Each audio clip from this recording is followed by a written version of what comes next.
Mesdames et messieurs, bonjour. Ravi de vous retrouver. Bienvenue à cette nouvelle édition de notre programme Autour du monde concernant notre continent, l'Afrique. Et commençons l'édition d'aujourd'hui du lundi 12 août 2024 avec l'Égypte, première destination pour les investissements étrangers en Afrique.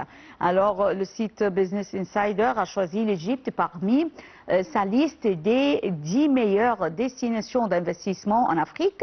C'est ce qu'a indiqué un rapport publié par le Centre d'information et de soutien à la prise de décision du Conseil des ministres. Plus de détails dans ce commentaire signé Dalia Karam. L'Égypte déploie des efforts inlassables pour s'adapter aux répercussions des crises mondiales successives, améliorer la compétitivité de l'économie et renforcer ses capacités à absorber les chocs externes et internes grâce à un certain nombre de mesures. Pour la deuxième année consécutive, l'Égypte figure en tête des destinations les plus attractives pour les investissements en Afrique, selon un rapport de l'Organisation de l'ONU pour le commerce et le développement. Rapporte un communiqué du Conseil des ministres publié le 14 juillet. Parmi les mesures adoptées par l'Égypte pour attirer des investissements directs étrangers figurent notamment les réformes législatives et institutionnelles, l'élaboration des politiques budgétaires et monétaires visant à réaliser une croissance équilibrée et durable et le renforcement du rôle du secteur privé. Selon le rapport de l'Organisation de l'ONU pour le commerce et le développement, les investissements directs étrangers représentent en Égypte 18,6% de l'ensemble des investissements, 52 milliards de dollars en 2023. La zone économique du canal de Suez a conclu des accords pour établir des projets d'ammoniac vert et d'hydrogène en Égypte d'une valeur totale de 10,8 milliards de dollars. En plus d'un accord pour produire l'hydrogène vert d'une valeur de 4 milliards de dollars. Le rapport souligne l'émergence de l'Égypte en tant que destination favorable à l'investissement en Afrique pour de nombreuses sociétés multinationales, notamment dans les secteurs automobiles, pharmaceutiques et électroniques.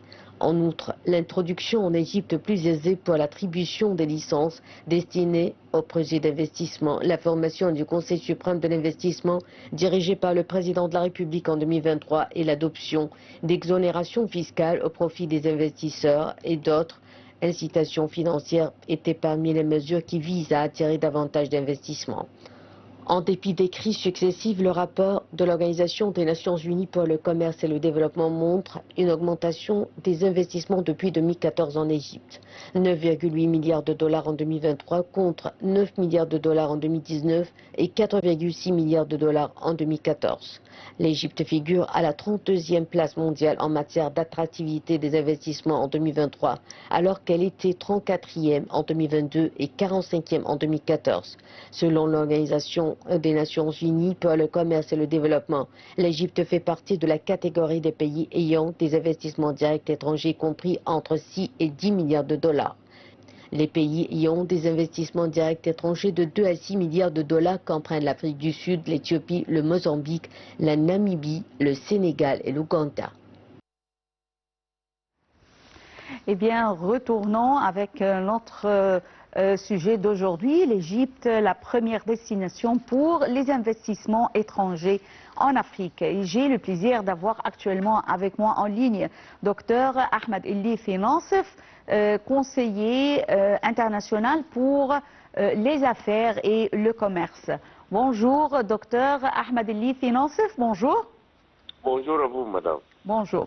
Alors, tout d'abord, selon un site américain, le taux de la croissance économique de l'Égypte a augmenté de 9,8% lors du premier trimestre de l'exercice fiscal 2021-2022, affirmant que les statistiques montrant également que l'Égypte est l'un des pays africains les plus riches en termes de produits intérieurs bruts en 2021, vu qu'elle a le deuxième PIB le plus élevé du continent africain, avec une valeur de 394 milliards de dollars.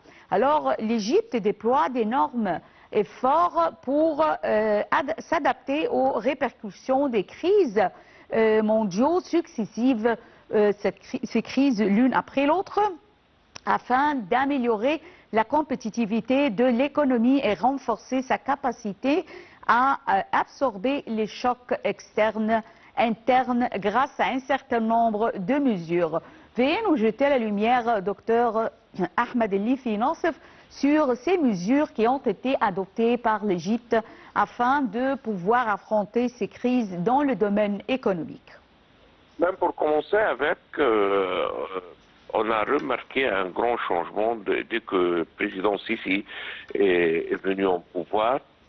La première chose, le président Sisi et l'administration ont imposé la sécurité et la stabilité interne. Parce que si on n'a pas la stabilité, on n'a pas d'investissement. C'est aussi simple que ça. Personne ne va aller s'investir dans un pays, dans un État comme malheureusement l'Égypte était en 2012 et 2013. Donc la stabilité sécuritaire, c'est la première besoin, c'est la première nécessité pour être capable d'attirer n'importe quel investissement. Ça, c'est la première chose. La deuxième, c'est l'investissement énorme que l'administration de président Sisi a mis dans l'infrastructure du pays. On avait un Internet qui était trop faible, on avait des routes et des embouteillages partout, on n'avait pas assez des ports maritimes. Donc là, le président Sisi a pris des décisions qui étaient dures, qui avaient besoin des investissements assez importants, qu'il y avait des autres qui étaient en train de discuter si c'était le meilleur temps pour faire ces investissements, et elle a pris des décisions très courageuses pour imposer ces genres d'investissement dans l'infrastructure du pays, et on a vu les résultats. La troisième point qui a vraiment, et je dis que le président Sisi a pris des décisions sont très courageuses,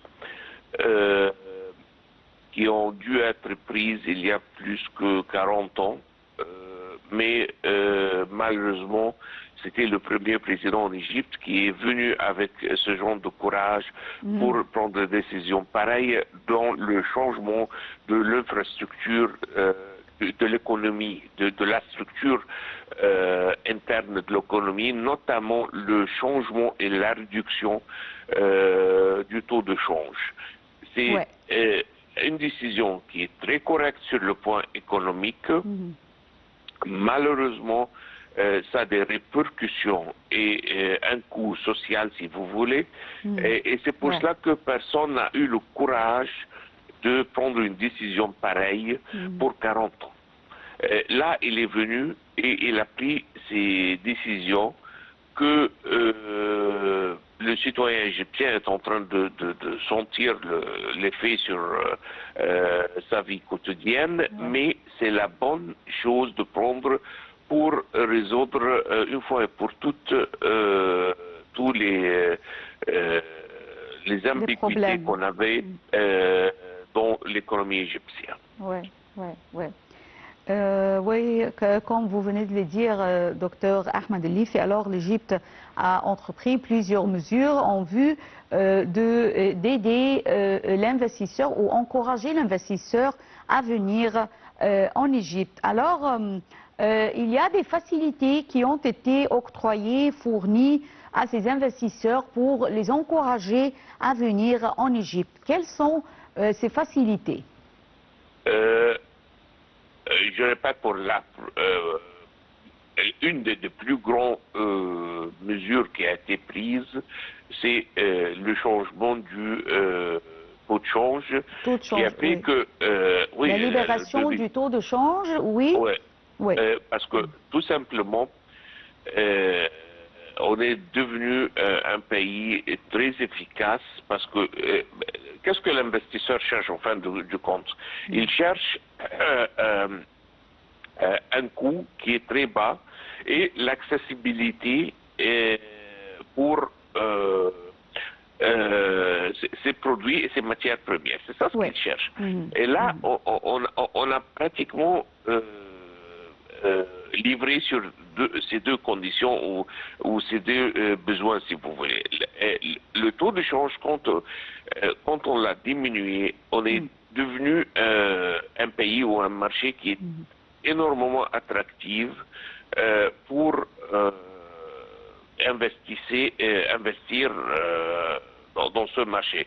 Si on prend tout simplement toutes les grandes marques de haute couture et même des vêtements sportifs sont fabriqués dans un pays, si je ne me trompe pas, je pense que pour un montant de presque 400 milliards de dollars par an en production dans un pays en Asie qui vient seulement de fabrication de haute couture et des habits sportifs. Pourquoi ce pays? Tout simplement parce que c'est le moins cher dans la forme ou dans le coût de production. De main-d'œuvre. Parce que tout ce qui est haute couture, ça a besoin de beaucoup de travailleurs manuels.